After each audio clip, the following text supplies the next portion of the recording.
What's up guys, my name is Michael and welcome to my new YouTube set. I hope you like it. It's been quite some work.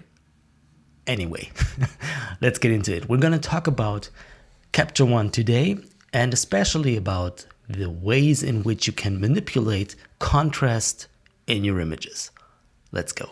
As you can see, I have already opened an image and to be honest, it's not the most awesome image I have ever taken, but it's good for showing you how contrast works.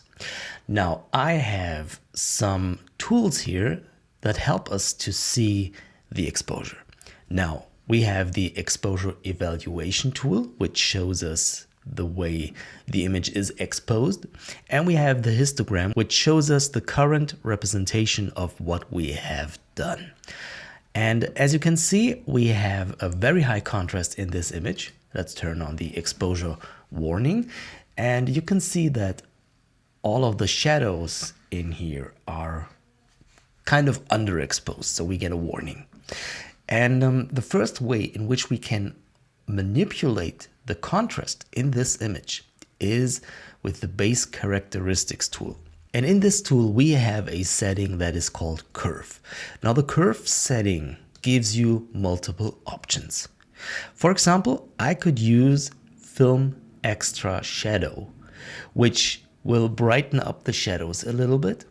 I could also use linear response, which is sort of an approach that most of the time doesn't look good, but gives you a very flat image, which is good. And we can also choose all of the film simulations that our camera provides. So all the camera profiles are in here as well. And each of these profiles has a different contrast curve. So what I'm going to do is start with film standard in here. So the first real tool which helps you to manipulate the contrast in Capture One is, of course, the contrast tool, which is located in the exposure tool. Now, if we use this slider and move it to the right, we increase contrast. And as you can see, the highlights are getting brighter and the shadows are getting darker at the same time. So if I move the slider to the left, the opposite happens. And you can see that we get a lot of control on contrast, but we cannot decide where the contrast is supposed to take place. So let's reset this.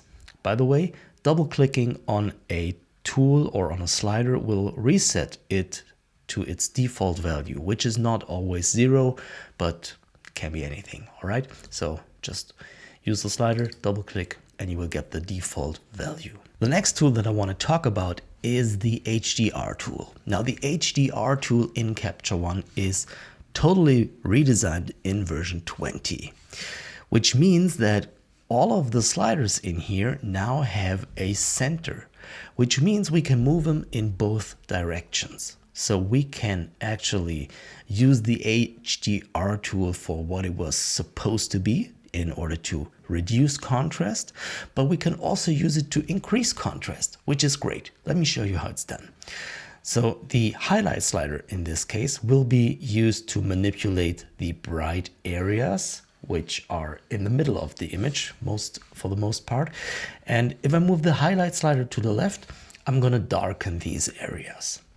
So let's do it. And as you can see, I can quickly remove the overexposure in this area.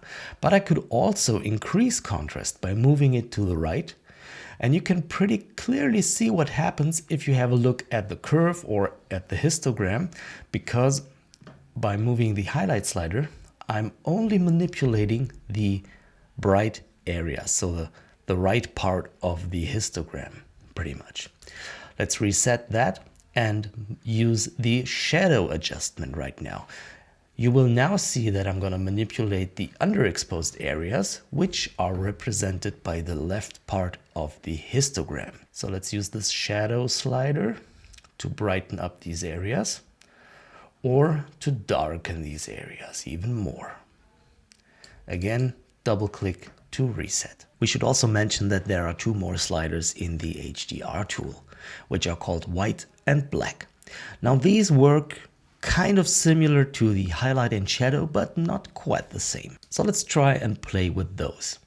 By adjusting the white slider, you can see that I can also remove the overexposure in the middle of the image, or I could even brighten these areas as well.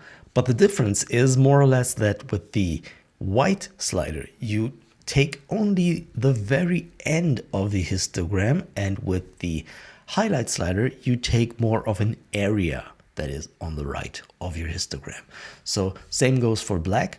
Black is just for the very left part of your histogram, so really only the black parts of the image, and shadow is for an whole area in the dark part of your image. So you should consider that when working with the HDR tool. Next, we're going to talk about the curve tool.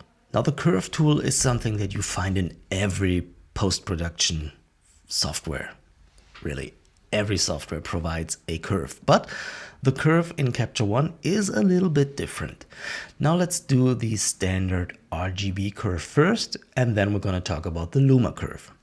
Now, the standard way to increase contrast in a curve is to pull down on the left, to darken the shadows, and to pull up on the right part of the curve to brighten the highlights. Now, of course, you could also do the opposite. You could pull down on the right side to darken the highlights and pull up on the left to brighten the shadows.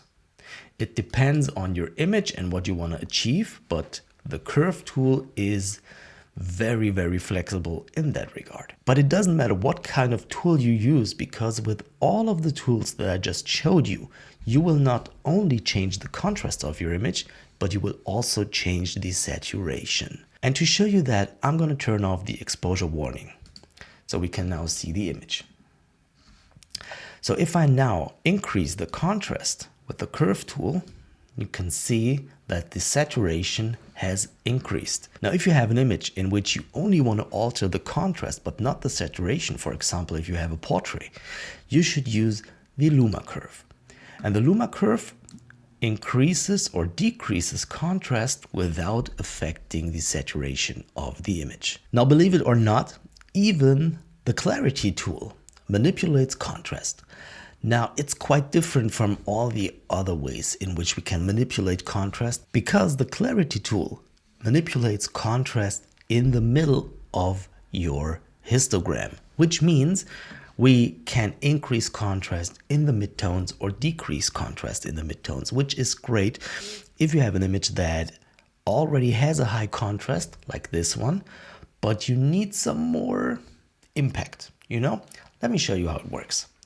Now, if I increase clarity on this image, you see that the contrast is being increased, but the histogram doesn't change that much. Now you can see the impact of the clarity tool. It only affects the midtones. Great tool. You should try it if you haven't. It's one of my favorite tools in Capture One. And last but not least, we're going to talk about levels. And to show you how levels work, I have chosen a different image. This image might look kind of boring to you, but you know, I like these kind of shots. So I'm going to turn it black and white. It doesn't matter, but I think it looks better in black and white. And now I'm going to work with the levels. And to increase contrast, I'm going to use this slider on the left to get more contrast in the dark areas, to make them darker. And to make the highlights brighter, I'm going to use this slider and move it to the left. And with the center slider, I can now adjust the brightness of the image. So that's basically another way to work with contrast. And you could also do the same thing with the curve tool. Let me show you how it's done. You grab the curve and move it to the right. You grab the curve up here and move it to the left. And you can now pull the curve down or pull the curve up to adjust the exposure. So that's basically kind of the same thing, just it looks just different, you know. And You have to use whatever suits your image or whatever suits your workflow or whatever representation looks best for you, because basically what all of these tools do is the same thing. They manipulate contrast, they manipulate highlights and shadows and midtones, and some have more options and some have less options. So choose whatever you want.